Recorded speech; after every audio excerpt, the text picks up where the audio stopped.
Up সাংসদ রাঘব চড্ডা প্রথম সংসদে দাবি তুলেছিলেন যে সমস্ত অনলাইন ডেলিভারি সংস্থাগুলো রয়েছে, যেমন ব্লিঙ্কিট, জেপ্টো বা ফ্লিপকার্ট মিনিটসের মতো যে সমস্ত সংস্থাগুলো রয়েছে, তারা যে বারবার দাবি করে যে 10 মিনিটে ডেলিভার করা হবে আপনার বাড়িতে প্রোডাক্ট বা আপনার ডেস্টিনেশনের প্রোডাক্ট, সেই জিনিসটা যেন বন্ধ করা হয়।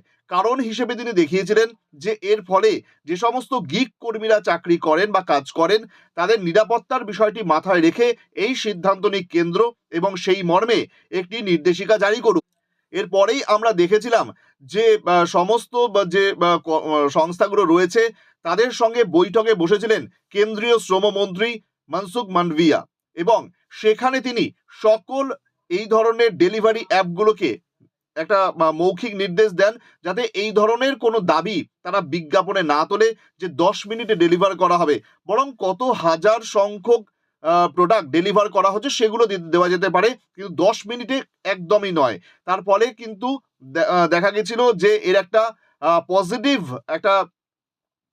পজিটিভ একটা আনসার এসছিল সমস্ত যে অ্যাপগুলোর তরফে, এবং তাদের মধ্যে সবার আগে ব্লিঙ্কিট, যেটি জোম্যাটোরই একটি পার্টনার অ্যাপ।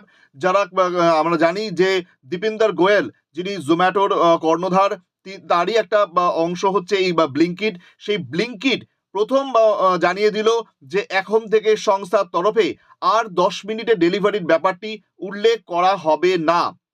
আমরা জানি যে জোম্যাটোর বিরুদ্ধে বেশ কিছু অভিযোগ নিয়ে গিগ কর্মীরা কিছুদিন আগে তারা ধর্মঘটের ডাক দিয়েছিলেন, এবং তারপরেই আমরা দেখেছিলাম দীপিন্দর গোয়েলকে একটি অনলাইন পডকাস্টে বিভিন্ন বিষয় তুলে ধরেছিলেন তিনি, এবং তারপর থেকেই মনে করা হচ্ছিল এবার থেকে হয়তো 10 মিনিটে ডেলিভারির বিষয়টি, তার সঙ্গে গিগ কর্মীদের নিরাপত্তা, এই সমস্ত বিষয়গুলোকে মাথায় রাখা হবে।